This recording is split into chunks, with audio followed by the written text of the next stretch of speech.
नमस्कार दोस्तों, मैं आप सभी का स्वागत करता हूं डिफेंस मास्टर पर और एक नया आपके लिए सेशन लेकर आया हूं। तो आज के इस सेशन में हम 11 जून का द हिंदू एडिटोरियल एनालिसिस यहां पर करेंगे, जो कि आपके वेरियस रिटन एग्जामिनेशन और एसएसबी इंटरव्यू दोनों के लिए बहुत ज़्यादा यूजफुल है। तो daily the Hindu editorial analysis जो है ये मैं अपने डिफेंस मास्टर ऐप पर आपको प्रोवाइड करता हूँ, फ्री ऑफ कॉस्ट यहाँ पर होता है। तो जो लोग भी ये सेशन यहाँ पर देख रहे हैं और इससे पहले की वीडियोस देखने चाहते हैं या फ्यूचर में जो क्लासेस यहाँ पर लाइव होती हैं उनको अटेंड करना चाहते हैं, आप डिफेंस मास्टर ऐप को डाउनलोड कर सकते हो और उसमें बैच रिक्वेस्ट आप मुझे भेज दीजिएगा। बैच रिक्वेस्ट के लिए जो कोड है वो है DNA21।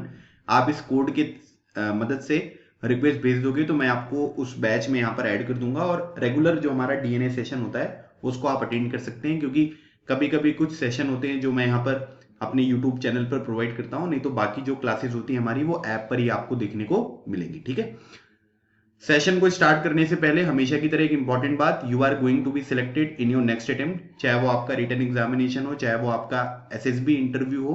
अगर आप रेगुलर बेसिस पे मेहनत करेंगे, थोड़ी थोड़ी प्रिपरेशन रोज करते रहेंगे, तो जो भी आपका रिटन एग्जामिनेशन और एसएसबी इंटरव्यू यहाँ पर होने वाला है उसमें जरूर आपको यहाँ पर सक्सेस मिलेगी। ये बात बिल्कुल गारंटीड है। ठीक है, तो ये बात आपको ध्यान रखनी है। आज का कोटेशन देखिए, लिखा हुआ है कि किसी को बहस से जीतने के बजाय मौन से पराजित करो। है ना, मतलब कभी कभी क्या होता है कि कोई कुछ बोलता है, हम कुछ अलग बोलते हैं और इस तरीके से काफी जो माहौल होता है वो गर्म हो जाता है और हम कोशिश ये करते हैं कि उसके सामने वाले से बहस करके जो है उस पर्टिकुलर आर्गुमेंट को यहाँ पर जीतें। है ना, लेकिन यहाँ पर ये बताया जा रहा है कि किसी को बहस से जीतने के बजाय मौन से पराजित करो, क्योंकि जो सदा आपके साथ बहस करने को तत्पर रहता है वो आपके मौन को कभी सह नहीं सकता। मतलब कभी कभी ऐसा होता है ना कि यार, जैसे यहाँ पर क्या करेंगे, प्रोवोक करेंगे, है ना, सामने वाले ने आपको प्रोवोक किया और वो हमेशा ये देख रहा है कि आप हमेशा जो है वो उसको रिस्पॉन्ड यहाँ पर करते हो, तो आपको अपने अंदर इस बात को जो है वो थोड़ा सुधार आप यहाँ पर कर सकते हैं कि अगर सामने से कोई यहाँ पर आपको प्रोवोक कर रहा है तो आप बिल्कुल शांति के साथ उस पर्टिकुलर सिचुएशन को जो है वो यहाँ पर टैकल करें।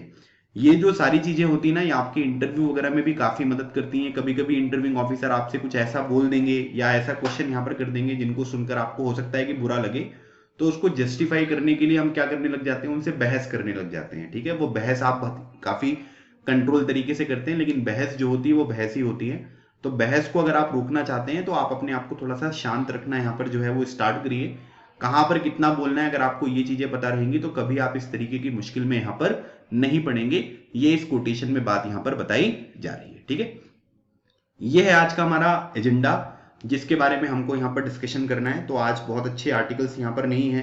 ठीक है, अब यहाँ पर जो मेन बात है वो यहाँ पर ये है कि हमको ये देखना है कि इनमें कौन कौन से आर्टिकल्स हैं जिनके बारे में डिस्कशन यहाँ पर करना है। ठीक है, देखिए यहाँ पर ना, ये वाला जो आर्टिकल है, आर्टिकल नंबर 1 और ये आर्टिकल नंबर 2, ये दोनों आर्टिकल जो है ना ये किससे रिलेटेड है, ये दोनों आर्टिकल जो है ये कोऑपरेटिव फेडरलिज्म से रिलेटेड है कि सेंट्रल गवर्नमेंट को, ठीक है, और स्टेट गवर्नमेंट को किस तरीके से यहाँ पर साथ में मिलकर काम करना चाहिए उसके बारे में यहाँ पर ये बातें बताई जा रही हैं। ठीक है, अब अगर आप लोगों ने मेरा कल का जो द हिंदू एनालिसिस है वो यहाँ पर देखा होगा, तो कल मैंने यहाँ पर जो बंगाल के फॉर्मर चीफ सेक्रेटरी थे जिनका नाम क्या था, जिनका नाम था अल्पन बंदोपाध्याय। ठीक है, सो अल्पन बंदोपाध्याय जी के बारे में इस पर्टिकुलर आर्टिकल में जो है वो यहाँ पर बात करी जा रही है। तो अल्पन बंदोपाध्याय जो हैं उनका इशू यहाँ पर क्या था, वो कल के पेपर में मैंने काफी अच्छी तरीके के साथ आपके साथ डिस्कस किया था, क्योंकि कल वो चीजें जो हैं वो बहुत अच्छी तरीके से यहाँ पर आई थी। ठीक है, तो अल्पन बंदोपाध्याय जी के साथ यहाँ पर हुआ क्या था कि ये बंगाल के चीफ सेक्रेटरी थे और इनका जो है वो रिटायरमेंट यहाँ पर होने वाला था। ठीक है, फिर उसके बाद क्या हुआ कि जो बंगाल की स्टेट गवर्नमेंट है उसने सेंटर से यहाँ पर रिक्वेस्ट करी कि इनका जो 31 मई को जो रिटायरमेंट होने वाला है यहाँ पर क्या किया जाए, थोड़ा एक्सटेंड यहाँ पर कर दिया जाए। ठीक है, तो अब यहाँ पर क्या हुआ कि एक्सटेंशन के दौरान जो है वो मोदी जी की यहाँ पर एक मीटिंग हुई जिसको ममता दीदी ने यहाँ पर अटेंड नहीं किया, अल्पन बंदोपाध्याय जी ने भी यहाँ पर अटेंड नहीं किया। तो डिपार्टमेंट ऑफ पर्सनल जो ट्रेनिंग वाले यहाँ पर ऑर्गेनाइजेशन था उसने इनको यहाँ पर बुलाया।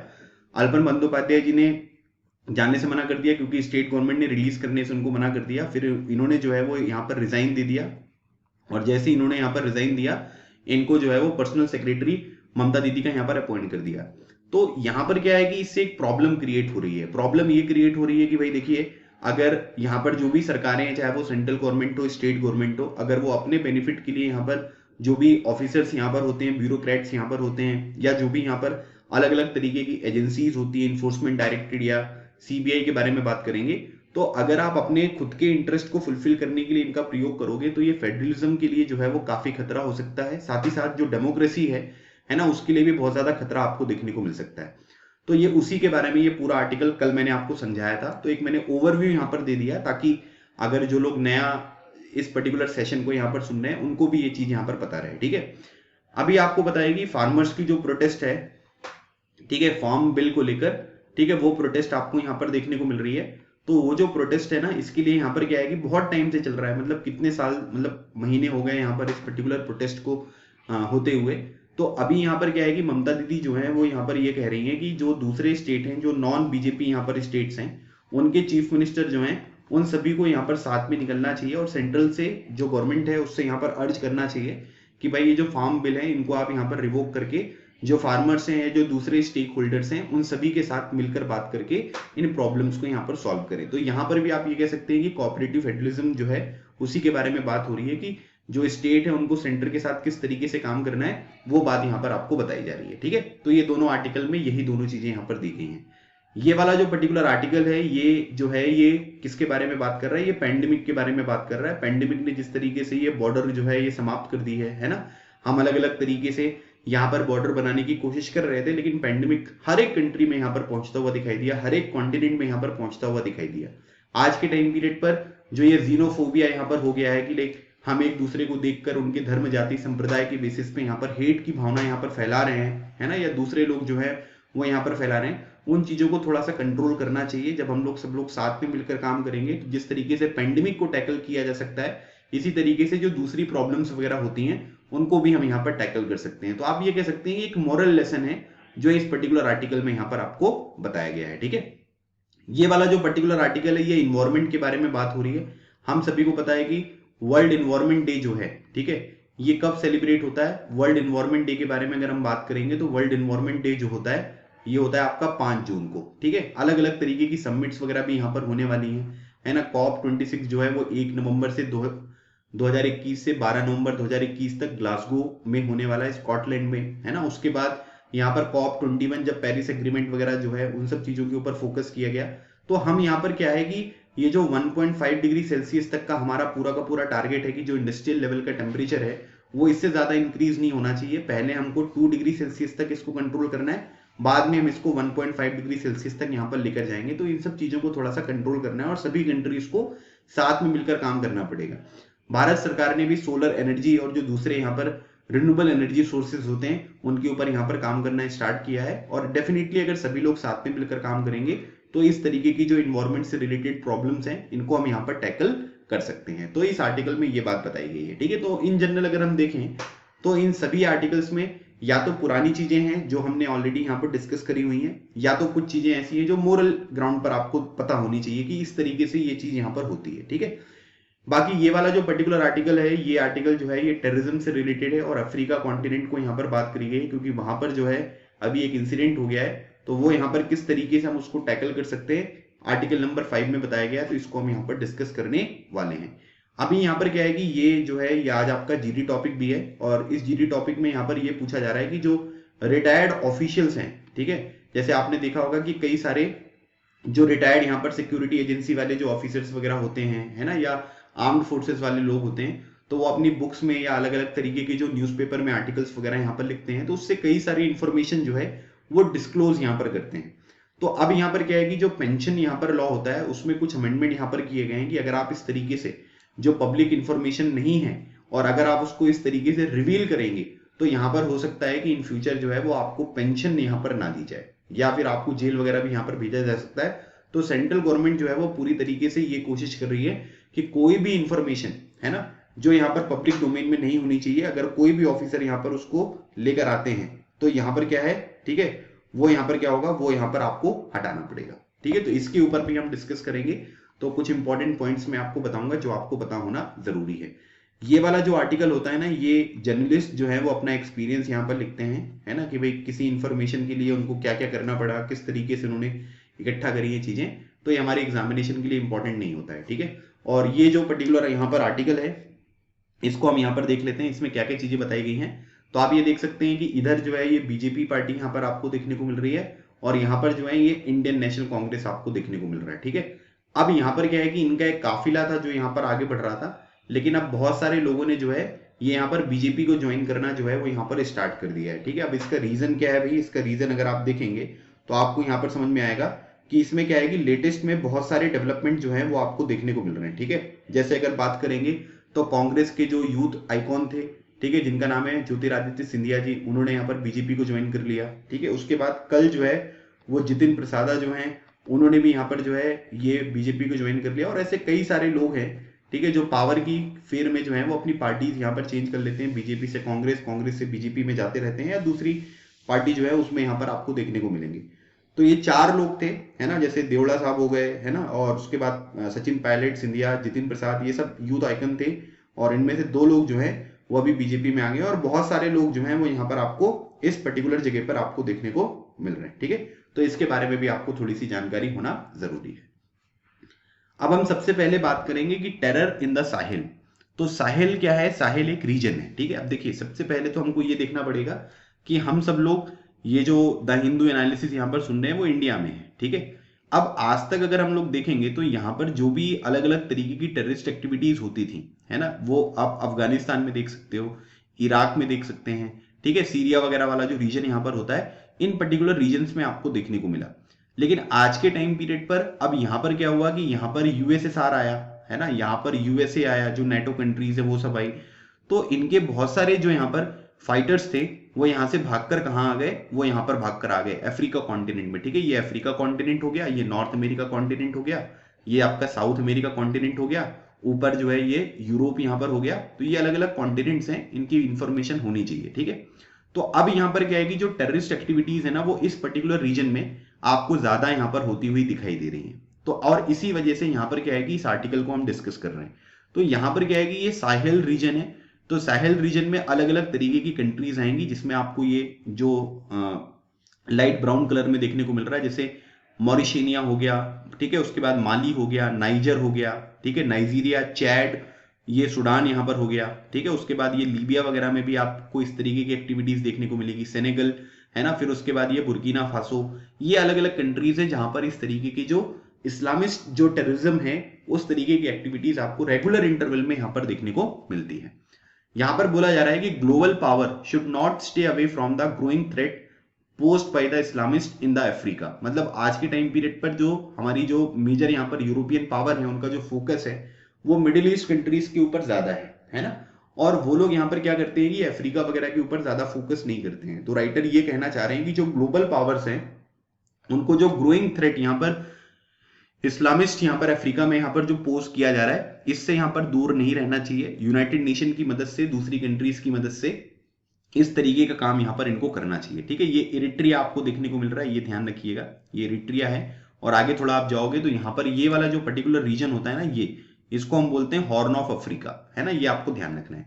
तो यहां पर बोला जा रहा है कि the massacre of at least 160 people in the border village in Burkina Faso over the weekend is a grim reminder of the threat the Sahel region faces from the Islamist terrorism. ठीक है, अच्छा, ये जो पर्टिकुलर रीजन है ना, यहां पर आप ये कह सकते हैं कि इस पर्टिकुलर रीजन में जो है वो पॉवर्टी बहुत ज्यादा है, गरीबी बहुत ज्यादा है ना, एजुकेशन का जो यहाँ पर लोगों को एक्सेस यहाँ पर मिलना चाहिए वो उतना अच्छी तरीके से होता नहीं है। तो यहाँ पर क्या है कि जो आका लोग बैठे हुए हैं ना, वो आका लोग यहाँ के लोगों को क्या है कि वो अपने जो यहाँ पर एम्स हैं उनको फुलफिल करवाने के लिए जो है वो यहाँ पर प्रयोग करते हैं। ठीक है, देखिए सबसे इंपॉर्टेंट चीज आपको ये समझनी है कि टेररिज्म की जो यहाँ पर मूलभूत या जिसको आप यहाँ पर फाउंडेशन कॉज यहाँ पर कह सकते हैं वो यहाँ पर क्या है, वो है गरीबी।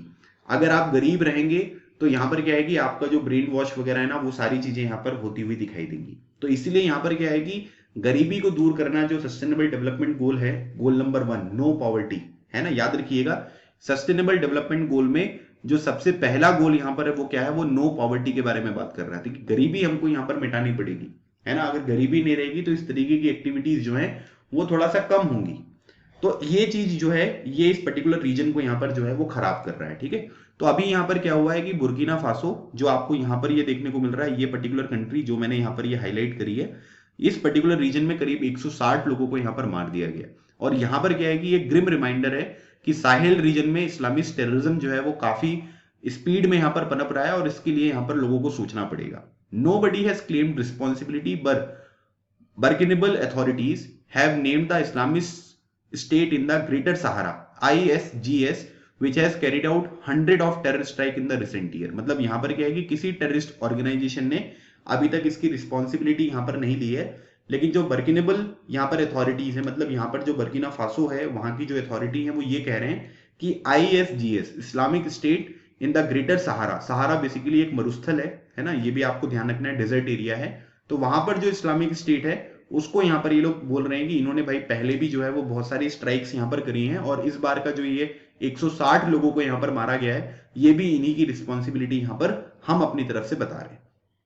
The security situation in the Burkina Faso which saw its first major Islamist terrorist attack in 2015 has deteriorated steadily especially along the border with the Niger and Mali। मतलब अगर हम बात करेंगे तो यहाँ पर ये बुर्किना फासो हो गया, अब इसकी एक बॉर्डर जो है ये माली के साथ आपको देखने को मिल रही है, एक नाइजर के साथ देखने को मिल रही है।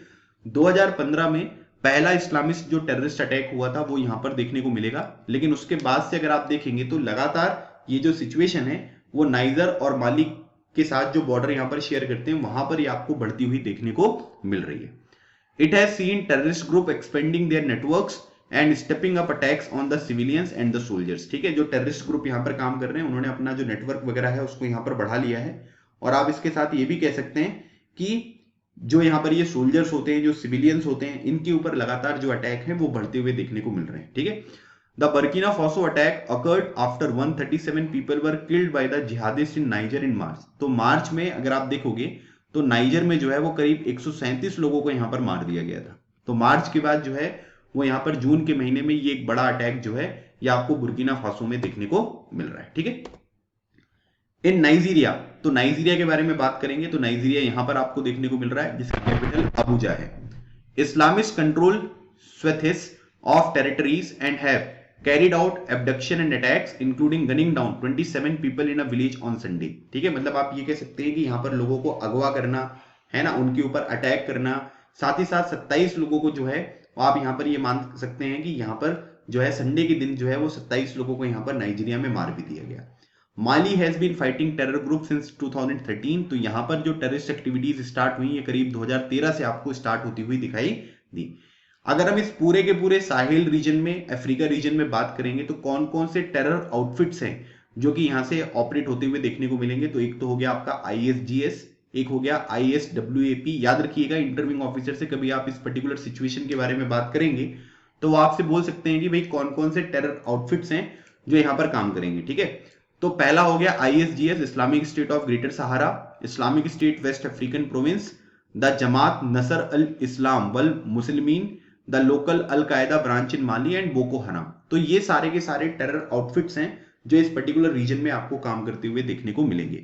ऑफ दीज द ISGS, ठीक है, मतलब ये वाली बात हो रही है, ISGS and Jamaat Nasr al Islam wal Muslimin are reportedly in alliance to expand their influence in the Burkina Mali Niger border region. मतलब इन दोनों की यहाँ पर दोस्ती है और ये दोनों साथ में काम करते हुए दिखाई देते हैं और अपना जो भी नेटवर्क है उसको यहाँ पर एक्सपेंड करने की लगातार ये कोशिश यहाँ पर कर रहे हैं। Whether they shoot down anyone who does not declare their loyalty to the jihadist. ठीक है, और मतलब यहाँ पर क्या है कि इन लोगों के साथ अगर मान लेते हैं कि अगर अपनी कोई वफादारी यहाँ पर इन ग्रुप के साथ यहाँ पर नहीं दिखाई देता तो उसको ये लोग यहाँ पर क्या कर देते हैं, मांग देते हैं। फिर उसके बाद बात हो रही है बोको हराम के बारे में।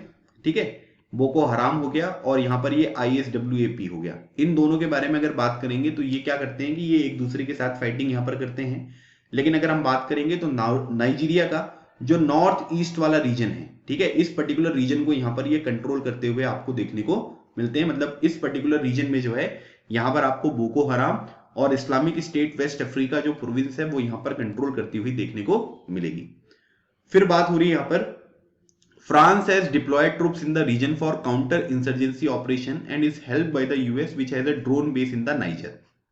तो फ्रांस ने यहाँ पर क्या किया कि अपनी जो यहाँ पर काउंटर इंसर्जेंसी है, इस तरीके की चीजों को रोकने के लिए उन्होंने अपने ट्रूप्स वगैरह जो हैं वो यहाँ पर डिप्लॉय करे हैं, है ना, क्योंकि फ्रांस जो है वो यहाँ पर यूनाइटेड नेशन सिक्योरिटी काउंसिल का भी मेंबर है ना, ये भी बात ध्यान रखिएगा। तो पीस एंड सिक्योरिटी को मेंटेन करना उसकी रिस्पॉन्सिबिलिटी भी है।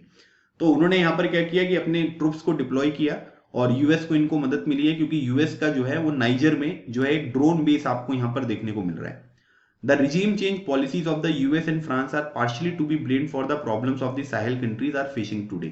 अब यहाँ पर क्या है कि देखिए डोनाल्ड ट्रंप आए, डोनाल्ड ट्रंप ने ये बोला कि हम अफगानिस्तान से जल्दी बाहर निकलेंगे, है ना। अब जो बाइडेन क्या आएंगे, धीरे धीरे हम यहाँ पर इसमें विड्रॉ करेंगे।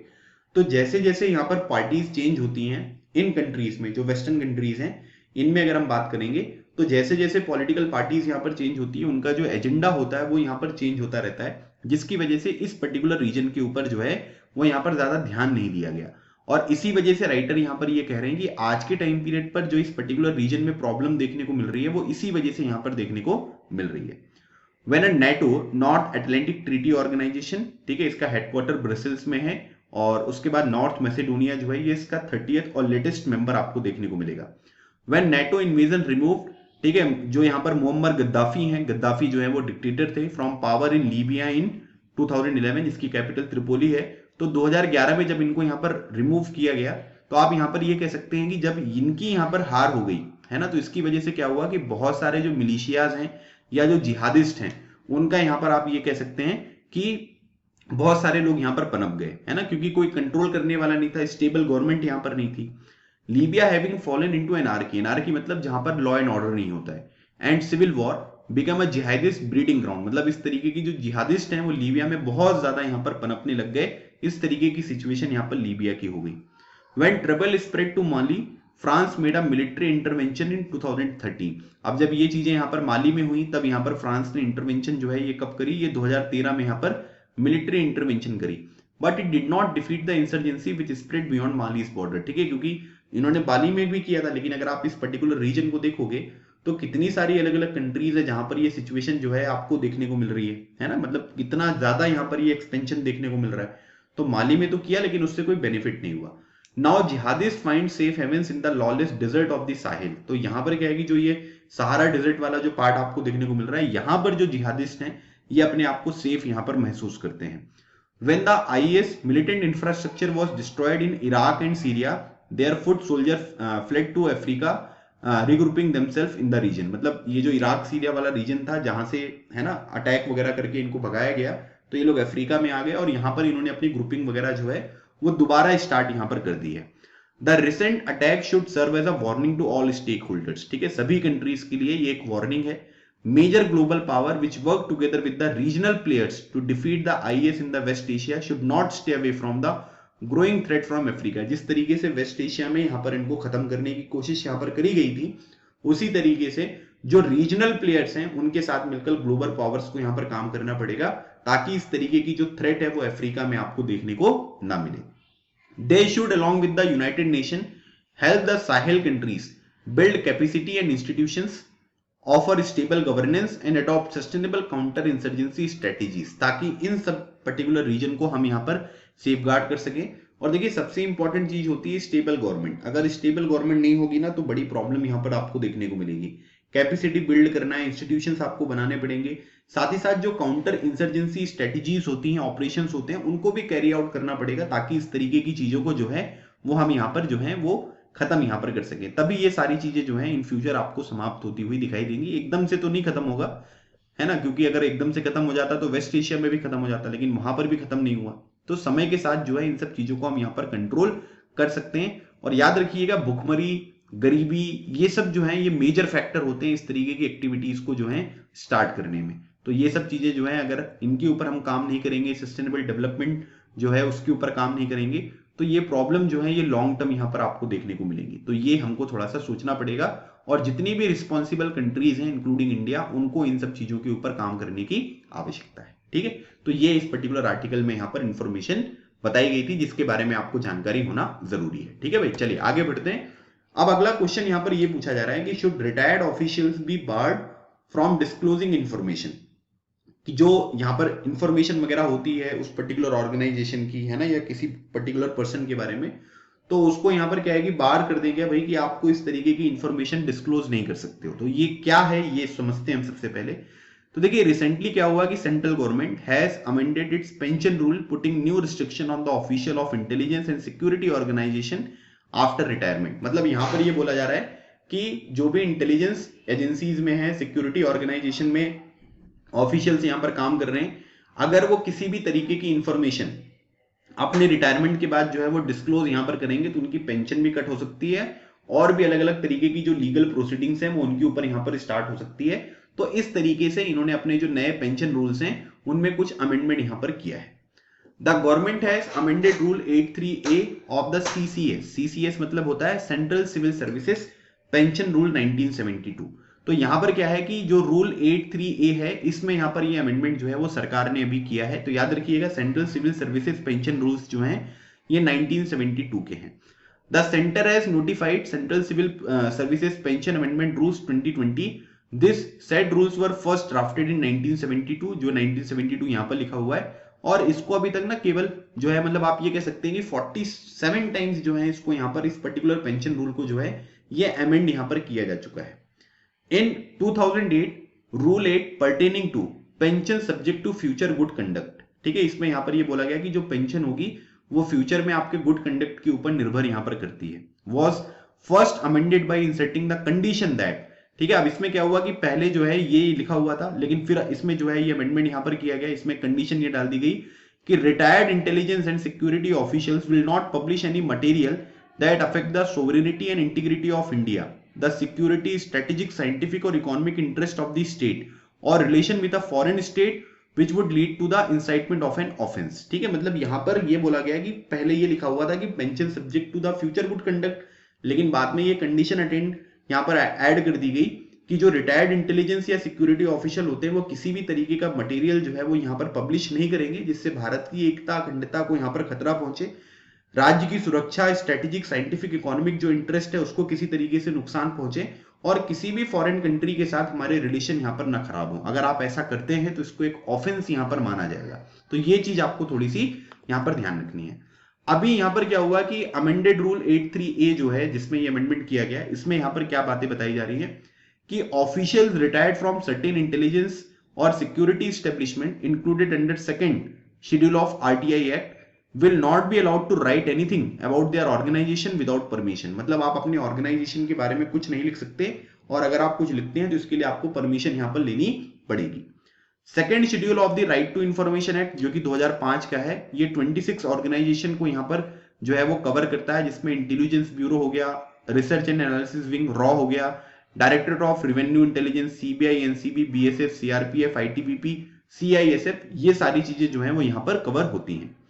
Require the retired official to sign an undertaking, जिसको फॉर्म 26 बोला जा रहा है, and declare that without the prior approval of the competent authority they will not publish any information related to the domain of the organization and obtained by virtue of by working in the said organization। मतलब जो भी information आपको वहां पर काम करने की वजह से मिली हुई है उनको आप यहां पर क्या है कि पब्लिक यहां पर नहीं कर सकते हैं। The amendment expand the scope to include any information related to domain of the organization, any reference or information about any personnel and his designation, किसी भी पर्टिकुलर पर्सन और उसकी डेजिग्नेशन के बारे में भी आप कोई बात नहीं कर सकते हैं। एक्सपर्टाइज और knowledge gain by virtue by working in that organisation, ठीक है। मतलब जो भी इंफॉर्मेशन उस पर्टिकुलर ऑर्गेनाइजेशन के बारे में है तो वो 100% जो है वो आप यहां पर क्या कर सकते हैं कि उसको पब्लिक नहीं कर सकते हो। ये एक रूल यहां पर आएगा। देखिए क्या होता है कि कुछ होती है सेंसिटिव इंफॉर्मेशन, सेंसिटिव इंफॉर्मेशन में हम ये मान सकते हैं कि 20 से 25% जो चीजें होती हैं वो सेंसिटिव है, उनको पब्लिक नहीं करना है। लेकिन बाकी कई चीजें जो हैं वो अपलिफ्टमेंट के लिए, कोई भी ऑर्गेनाइजेशन होता है उसमें कुछ कमियां होती हैं, कुछ खामियां होती हैं, चाहे वो BSF हो चाहे वो CBI हो, है ना, हर जगह पर कुछ कमियां खामियां होती हैं। तो अगर वो चीजें यहाँ पर पब्लिक के सामने आएंगी तो उससे क्या होगा कि उससे कुछ इंफॉर्मेशन जो है ना, जिसके एक कंस्ट्रक्टिव क्रिटिसिज्म जिसको हम यहाँ पर कहते हैं, उससे वो पर्टिकुलर ऑर्गेनाइजेशन किस तरीके से काम करता है उसमें कुछ चीजें जो हैं वो सुधरती हुई आपको देखने को मिल सकती है। लेकिन अभी सरकार ये चाहती है कि किसी भी तरीके की इंफॉर्मेशन जो है वो पब्लिक डोमेन में नहीं आना चाहिए। This amendment to rule 8 means that pension can be withheld और withdrawn if the pensioner disobey the rule. अगर कोई भी भाई जो इन पर्टिकुलर ऑर्गेनाइजेशन में काम करता हुआ पर्सनल है, अगर वो रूल को डिसओबे करेगा तो उसकी पेंशन रोक लगा दी जा सकती है और भी अलग अलग तरीके के चार्जेस भी लगा सकते हैं। This change in rules is likely to impact retired official of security and intelligence organization who write in newspaper and magazines or author books on their former organization and experiences। ठीक है, तो जो अलग अलग तरीके के आर्टिकल्स वगैरह यहाँ पर आते हैं, जो बुक्स वगैरह यहाँ पर लिखी जाती हैं, तो उन सब चीजों के ऊपर जो है इसका इंपैक्ट यहाँ पर पड़ता हुआ देखने को मिलेगा। तो देखते हैं कि इन फ्यूचर यहाँ पर किस तरीके से काम होगा। तो ये थोड़ी सी एक बेसिक इंफॉर्मेशन मैंने आपको बताई है, आपको दोनों एंगल से समझना है ना, कि कौन सी इंफॉर्मेशन यहाँ पर डिस्क्लोज करनी चाहिए, कौन सी नहीं करनी चाहिए, है ना, उसके क्या इंपैक्ट यहाँ पर पड़ सकते हैं। कोई फेमस अगर एग्जाम्पल वगैरह भी अगर आपके पास यहाँ पर हो, है ना, तो उसके बारे में भी आप यहाँ पर बात कर सकते हैं। तो ये चीजें जो है ये काफी इंपॉर्टेंट है और इनके बारे में जानकारी आपको होना जरूरी है। ठीक है, आप हमारे डिफेंस मास्टर ऐप पर एफकेट और सीडीएस एग्जामिनेशन की प्रिपरेशन हमारे साथ कर सकते हैं। किसी भी कोर्स के बारे में जानकारी लेनी है तो डिफेंस मास्टर ऐप भी डाउनलोड कर सकते हो। कोर्स परचेज करने से पहले आप मुझे इस पे कॉल या व्हाट्सएप करके भी उस पर्टिकुलर कोर्स की पूरी डिटेल यहां पर कलेक्ट कर सकते हैं। हमारा preparation toolkit for SSB interview का जो कोर्स है ये 1 जुलाई से लाइव होने वाला है। आप आज ही यहाँ पर कोर्स को परचेज करके अपनी प्रिपरेशन को स्टार्ट कर सकते हो, क्योंकि कुछ रिकॉर्डेड सेशन मैं आपको यहाँ पर प्रोवाइड कर दूंगा, जिसकी बदौलत आपको कई सारी चीजें जो है वो यहाँ पर सीखने को मिलेंगी। फिर आपका लाइव कोर्स भी स्टार्ट हो जाएगा, तो उस टाइम पर भी आप इसका जो इंफॉर्मेशन है, ठीक है, उसको आप अच्छी तरीके से यूटिलाइज कर सकते हैं। ठीक है गाइज, ये था आज का हमारा सेशन। आई होप आपको ये सेशन अच्छा लगा होगा। किसी भी तरीके की कोई भी प्रॉब्लम अगर होती है तो आप मुझे इस नंबर या ईमेल पर कांटेक्ट कर सकते हैं, defence examination and SSB interview से रिलेटेड, तो मैं आपकी डेफिनेटली यहाँ पर मदद करूंगा। ठीक है, मिलते हैं हमारे नेक्स्ट सेशन में, तब तक keep smiling and keep preparing. लगे रहो, एग्जाम क्लियर करो। थैंक यू सो मच, जय हिंद।